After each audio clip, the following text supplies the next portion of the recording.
Hello guys, my name is Amit Kumar. तो बहुत बहुत स्वागत है आप लोगों का अपने इस चैनल पर जिसका नाम है उर्दैना के गुरुजी। तो आज के इस वीडियो में हम लोग देखेंगे टॉप 10 मोस्ट इम्पॉर्टेंट जीके। तो चलिए हम लोग बिना किसी देर किए शुरू करते हैं।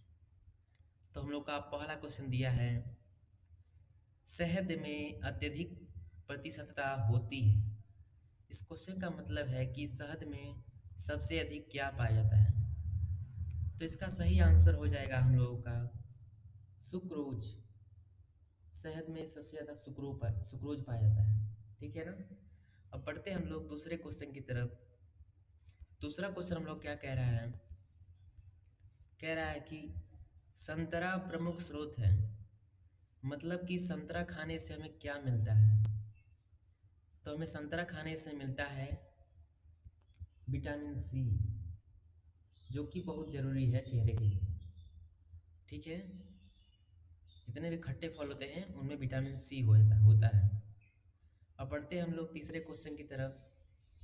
तीसरा क्वेश्चन हम लोग क्या है, तीसरा क्वेश्चन कह रहा है घेंघा रोग किसकी कमी से होता है।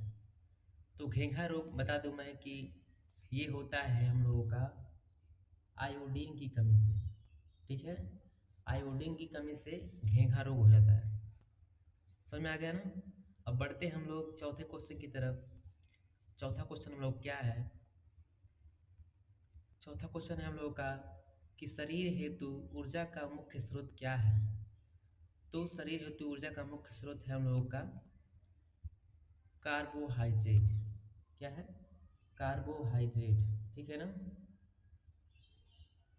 अब बढ़ते हैं हम लोग अगले क्वेश्चन की तरफ। अगला क्वेश्चन क्या है, अगला क्वेश्चन कह रहा है रुधिर की सामान्य शर्करा है।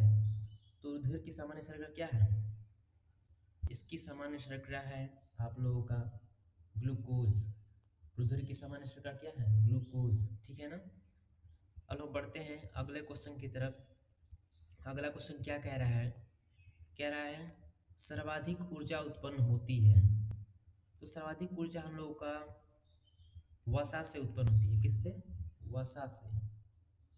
सर्वाधिक ऊर्जा हम लोग का वसा से उत्पन्न होती है। ठीक है। फैट जिसे कहते हैं, फैट। अब बढ़ते हैं हम लोग अगले क्वेश्चन की तरफ। देखते हैं अगला क्वेश्चन क्या है।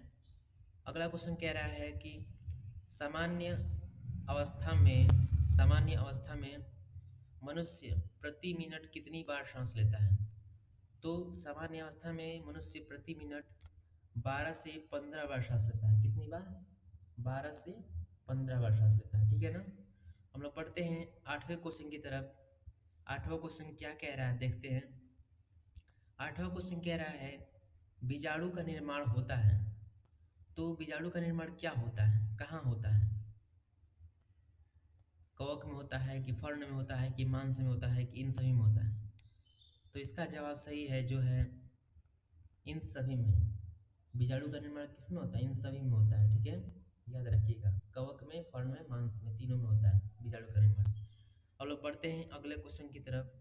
देखते हैं अगला क्वेश्चन क्या है।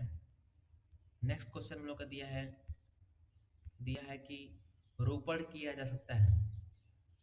तो इसका सही जवाब है हम लोगों का आम में। आम में हम लोग रोपण कर सकते हैं। ठीक है। रोपण का मतलब होता है किसी चीज़ को रोपना।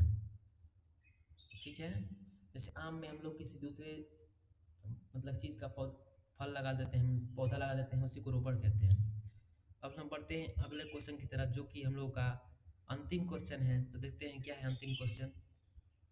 कह रहा है इनमें से कौन सा जीव द्विलिंगी होता है। मतलब इसमें दोनों लिंग होते हैं, स्त्रीलिंग भी होता है, पुल्लिंग भी होता है। तो मतलब कि नर भी होता है, मादा भी होता है। तो इसका सही जवाब है हम लोग का केंचुआ। ठीक है। केंचुआ जो होता है द्विलिंगी होता है। ठीक है ना। तो मैं आशा करता हूँ कि ये वीडियो आप लोगों को बहुत ही अच्छी लगी होगी, इन्फॉर्मेटिव होगी। तो guys please subscribe my channel, like my videos and share. Thanks for watching. धन्यवाद।